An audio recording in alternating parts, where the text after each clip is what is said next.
Magandang umaga sa inyong lahat. Welcome sa isa na namang episode ng ating online series ng ating inang pamantasan kung saan ang pagkatuto ay walang hangganan. Ito ang PNU Talks.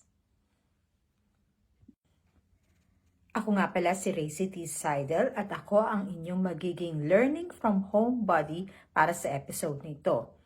Ngayong araw, ibabahagi ko sa inyo ang aking karanasan bilang Fulbright Scholar dito sa New York. Ito ay pinamagatan kong drama during the time of Corona.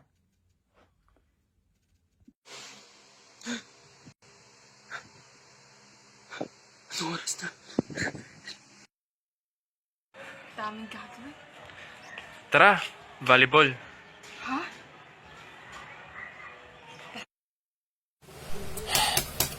Bad trip. Wala pa rin ginagawa research group mates ko.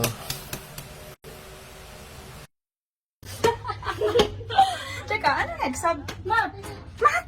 Alay, nakaklang ko ba yung number 3? Okay. Wait lang. Daming ginagawa. Daming task. Wait lang ha. Wait lang pa. Aral ka pa? Babagsak din naman. Hala, magta-time na. Wala pa akong assignment. Kopya na lang kaya ako? Those are actually my students and those are the common problems that they encounter in science high school. Kung ganyan na yung problema sa science high school, ano pa kaya yung problema ng mga estudyante sa normal school or sa regular school, and more so dun sa mga students who are really struggling. And that really inspired me a lot to learn more about the therapeutic side of drama. So I do believe that the students nowadays are experiencing academic, social, and emotional problems. If this will not be addressed, it can really affect their academic performance. Now, given these standards, the question is, what should the teacher do? Are we just going to wait for them to reach the standard, or are we going to help them reach their target? So ito yung nag-inspire sa akin to learn more about the therapeutic side of drama.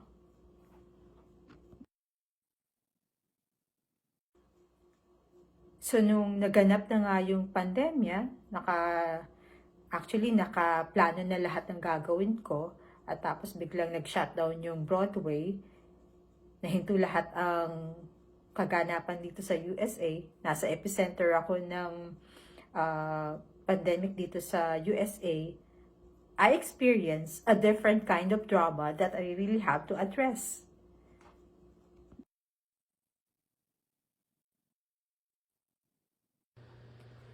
One of the unforgettable outputs that I had here in New York is when I submitted a narrative for my academic writing class. It is entitled The Key. Actually, yung class na yun was very challenging for me kasi ako lang yung mag-isang Fulbrighter doon. Dahil yung kasama ko, she decided to drop the class because of the heavy readings. But I decided to stay kasi alam ko magagamit ko siya pagbalik ko sa Pilipinas.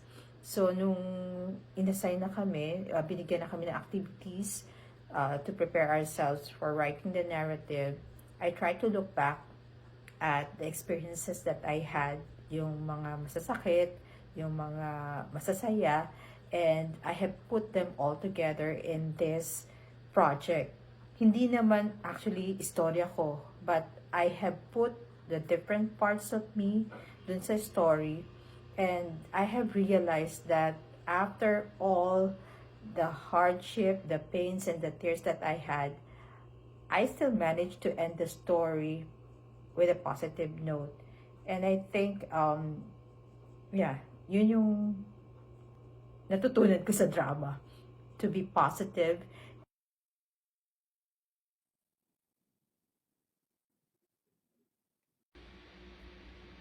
Nung konti na lang kaming natitira ditong mga scholars, I told myself that I had to do something to make my stay here productive. So, sabi ko nga sa sarili ko, para akong kabayo sa kalesa, dahil nakapiring yung mata, kinakailangan matapos ko yung inquiry project ko. But at the same time, kinakailangan may iba rin akong gawin para maging produktibo ako. So, bumili ako ng coloring book. And then, I tried to make it a point that I will be finishing 1 page or 2 a day. And then, I realized that sa pagkukulay ko, okay, it doesn't matter kung perfect yung colors or yung color combination. What is important is yung kung ano yung output. And I think that is also very therapeutic for me because I'm not really an artist, but it helped me a lot to be calm and focus during the time of pandemic.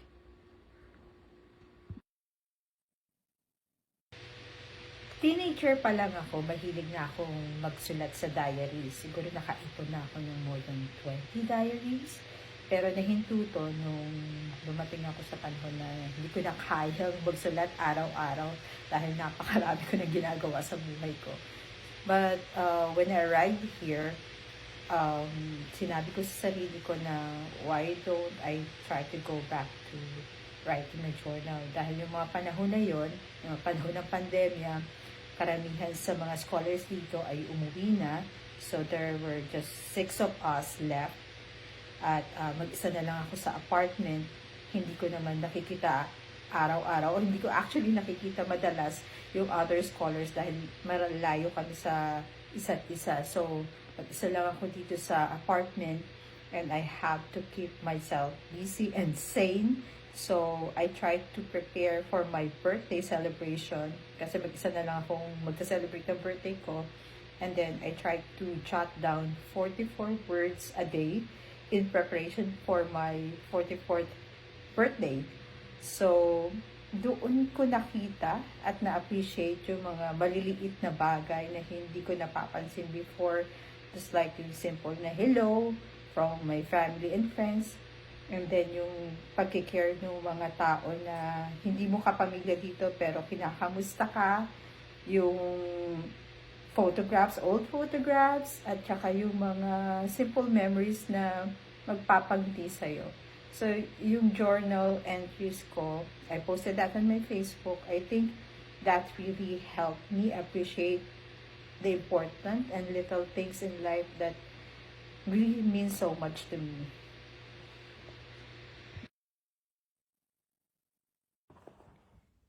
Nung mag-apply ako for Fulbright Scholarship, I was already very decided kung anong inquiry project ang gagawin ko.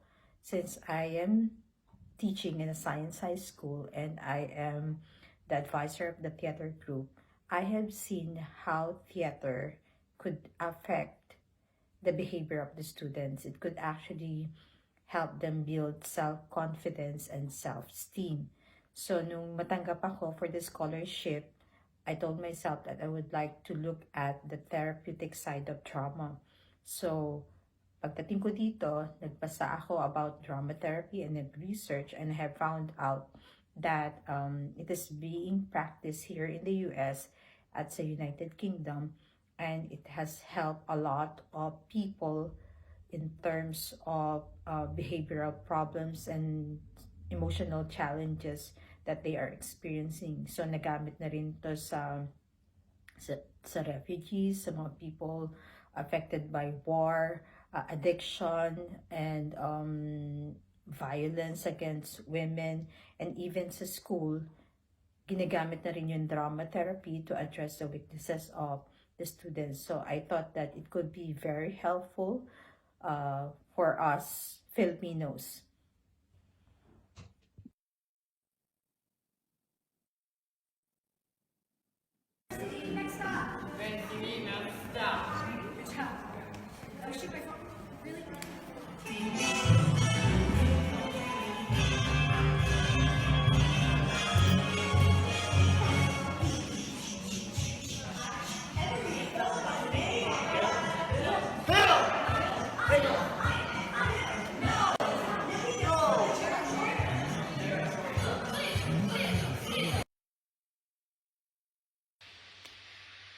One of the most unforgettable experiences that I had in Syracuse is when I interviewed people from front row players.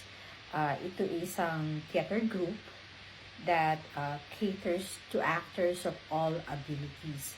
So I was able to watch their rehearsals and conducted an interview with their choreographer, director, chairperson, and the assistant director. And they all told me that theater could really help boost the self-esteem of the students and the learners. Karamihan sa mga actors nila, they were not able to speak, could not even say the lines, could not even dance, but with constant rehearsal, with constant guidance and affirmation, they were able to perform.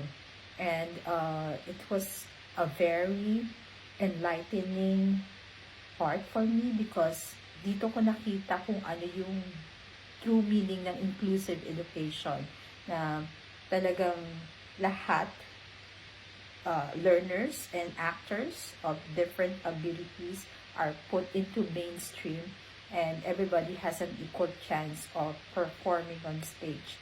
And that was really very good.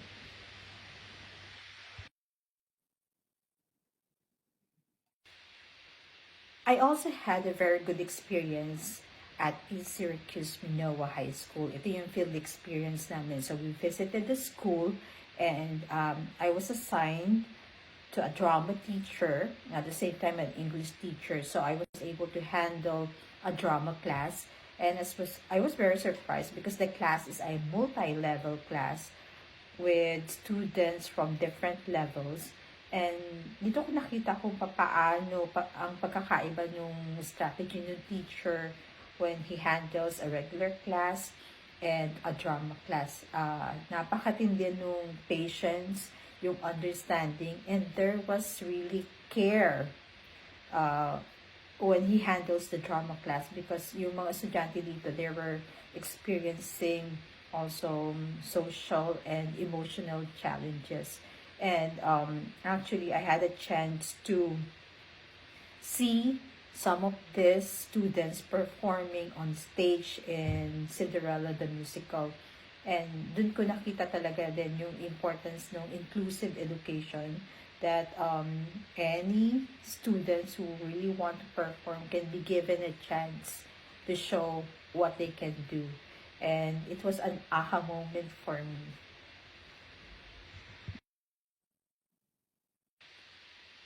So using all my experiences here, it's like different pieces of puzzles put together, and it helped me come up with my inquiry project called Camp Drama. It's actually a module that will address students at risk, and I was able to do that based on the experiences that I had here. I am very much convinced that drama can really be a form of therapy for our students that would address their challenges academically, socially, and emotionally.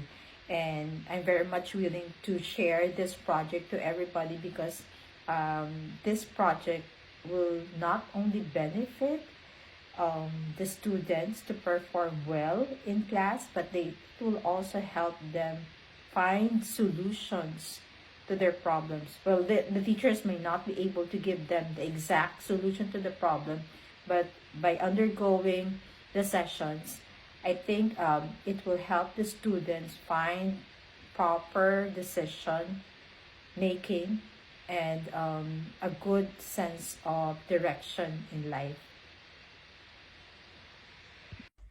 So this module will use different drama therapy techniques such as journals, dialogues, photographs, coloring, music, masks, and plays. But the plays are not actually intended for an audience. It's a platform for students to evaluate their actions and decisions in life. So lahat ng mga kadramahan na binanggit ko kanina are actually techniques of drama therapy which can be used to address emotional, academic, and social challenges of students at risk. So in our educational system, we have so many programs addressing the literacy skills. but what are the materials that teachers can use to address the challenges of the students? So with this project, Camp Drama, I hope I will be able to help the teachers identify the students at risk and be able to help them properly. So I hope that you have learned something from my sharing. Thank you very much.